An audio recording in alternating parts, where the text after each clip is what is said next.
श्री कृष्ण कहते हैं, मन खुश रहे हमारा और इस जगत का कल्याण हो। हम सभी चाहते हैं, पर जैसी हमारी कामना है वह कभी पूरी होती नहीं। मन में तरह तरह के गंदे विचार मनुष्य के दिमाग में घूमते हैं। ऐसे में प्रश्न आता है कि मन में अच्छे विचार कैसे लाए।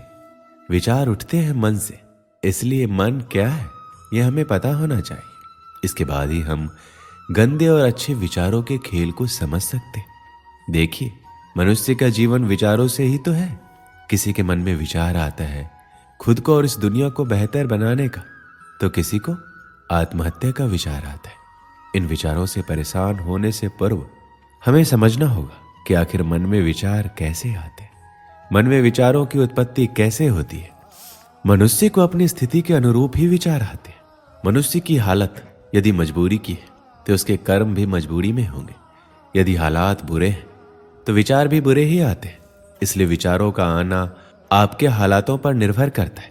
सोचिए, आज परीक्षा है और आपने पूरी तैयारी कर ली है, तो क्या आपके मन में फेल होने के विचार आएंगे?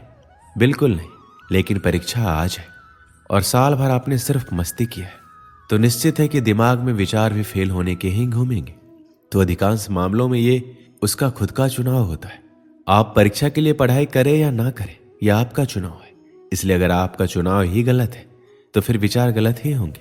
इसलिए देखा होगा, प्रायः लोग जिस काम में लगे रहते उस काम में भी बुरे विचार उनके दिमाग में छाए रहते। और इसका यह अर्थ कतई नहीं कि मनुष्य के विचारों का आना गलत है। मन में अच्छे विचारों का आना कोई अकस्मात स्थिति नहीं होती। कभी ऐसा नहीं होगा कि आप सुबह उठें और आपके मन में खुद को बदलने का विचार आ जाए और आपकी सभी गंदी आदतें छूट जाए और आप अपने सभी दुखों से आजादी पालें। ऐसा नहीं होगा। मन में अच्छी सोच लाना इतना भी मुश्किल नहीं है।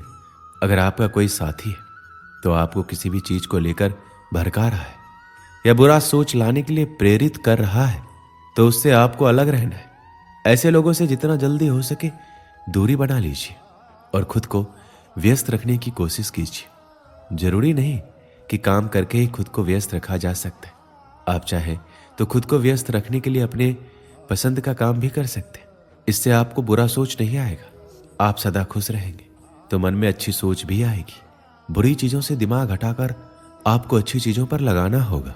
जैसे आप शांत वातावरण में जाकर बैठे। कई बार शहरी शोरगुल के कारण हम परेशान हो जाते हैं। आपको कुछ समय शांत वातावरण में बैठना चाहिए। ऐसा करने से आपको सिर्फ अच्छी सोच आएगी। अगर आप इन चीजों को अपने जीवन में अपनाते हैं तो आप आसानी से नकारात्मक सोच से दूर हो सकते हैं। आपके दिमाग में चाहे बुरे विचार आते हो, उसकी फिक्र करने की जरूरत नहीं है। जब आप सुबह उठे तो एक अच्छा विचार सोचें और एक अच्छा वाक्य खुद से बोलने के लिए तैयार रखें। जैसे कि मैं आज बहुत खुश हूं, आज मेरी मनोकामना पूर्ण होगी, या मैं अच्छे विचारों वाला व्यक्ति हूं। आप कोई भी सुविचार सोच सकते हैं। तो यह अभ्यास आपके जीवन को बदलने के लिए कुछ दिनों बाद सक्रिय होने लगेगा। आपका मस्तिष्क ही आपका भविष्य निर्माण करता है। जब भी आप बिस्तर पर सोने जाएं तो इस बात का ध्यान रखें कि आप क्या सोचते हुए सो रहे हैं। यदि नकारात्मक विचार है तो उसकी जगह अपने और अपने परिवार के लिए कुछ अच्छा सोचकर सोएं या अपने इष्ट देव के नाम का जप करते हुए सो जाएं। आपका अंतिम विचार ही पूरी रात आपके दिमाग में चलता रहता है, जिसका आपको पता नहीं चलता है। ये विचार ही आपके जीवन को सबसे ज्यादा प्रभावित करता है।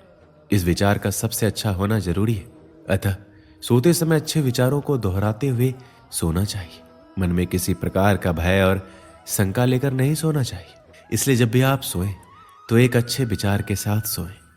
दोस्तों, इसे मैं एक कहानी के माध्यम से समझाता हूं। एक बार एक आदमी ने अपनी सारी जमा पूंजी से एक सुंदर घर बनवाया। गृह प्रवेश के एक दिन पहले उसके घर में आग लग गई और पूरा घर धू धू कर जलने लगा। सब लोग आग बुझाने में लगे थे, लेकिन वह आदमी बाजार गया और मिठाई का डब्बा ले आया। जैसे ही वह मिठाई सब लोगों में बांटने लगा तो लोगों ने सोचा शायद घर जलने के कारण इसको गहरा सदमा लगा है, इसलिए इसे समझ नहीं आ रहा है कि इस समय इसे कैसे रिएक्ट करना है। फिर किसी ने पूछ लिया, भाई तेरा घर जल गया है, तू लड्डू बांट रहा है?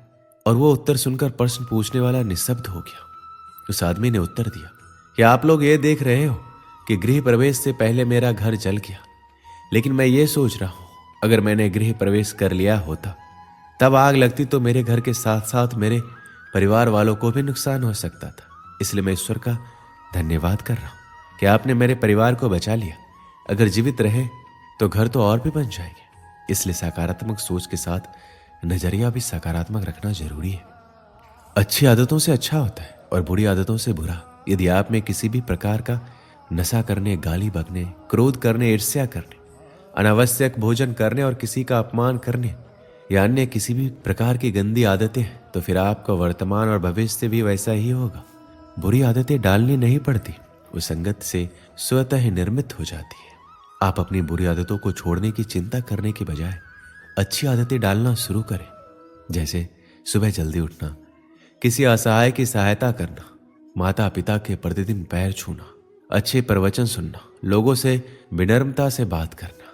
खुद की और अपने मित्रों की गलतियां स्वीकार कीजिए। खुद का मतलब ये है, यदि आपसे घर, कॉलेज, ऑफिस या अन्य कहीं पर गलती हुई है तो इसे स्वीकार करने में कोई हर्ज नहीं है। गलतियों पर पर्दा डालने का प्रयास करेंगे तो आप लोगों की नजर में गिरते जाएंगे। काम करने वाले इंसान से गलतियां होती है, ये कोई बड़ा अपराध नहीं है, लेकिन इसे स्वीकार नहीं करना अपराध होता है। यदि आपके किसी मित्र, सहयोगी, परिवार के सदस्य या रिश्तेदार से कोई गलती होती है तो उसे भी स्वीकार करके उसको माफ करना जरूरी है। देखिए, जब इंसान के कदम उसे किसी नई मंजिल की तरफ ले जाते हैं तो अक्सर उसे पीछे मुड़ के देखने का मन करता है, क्योंकि उससे उसकी खट्टी मीठी यादें जुड़ी रहती है, कुछ सुविधाएं भी उसे वहां मिलती है। इसी तरह जब आप नया जीवन जिएंगे तो बीच में कुछ परेशानियां आ सकती है और इन बातों से मन घबराकर वापस उस पुराने सड़े गले जीवन को जीने के लिए बाध्य करेगा। ऐसी स्थिति में हिम्मत दिखाइए, श्री कृष्ण को याद कीजिए और जो बेहतर जीवन जीने का चुनाव किया है उस पर आगे बढ़ते रहिए। पुराने समय में एक सेठ नदी किनारे वाले गांव में रहता था। कभी कभी नाव में सामान भरकर दूसरे गांव में व्यापार करने जाता था। उसके आसपास बहुत धन संपत्ति थी।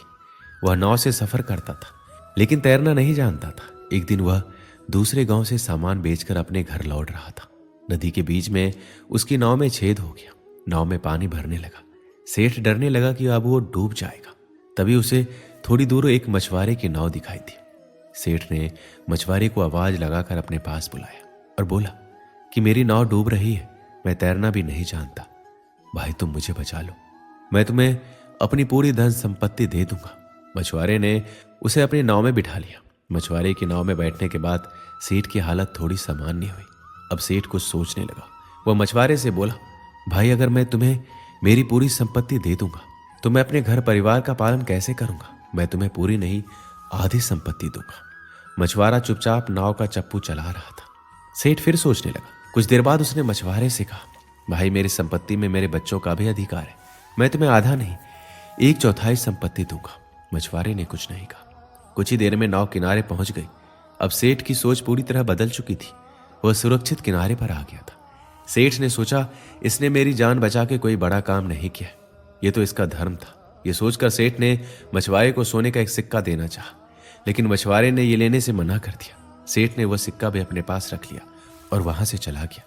दोस्तों, इस कहानी से हमें क्या सीख मिलती है कि हमारे मन में अच्छे काम के लिए विचार बहुत कम आते हैं, और जब भी कोई ऐसा पुण्य कर्म का विचार आए तो वह काम तुरंत कर देना चाहिए।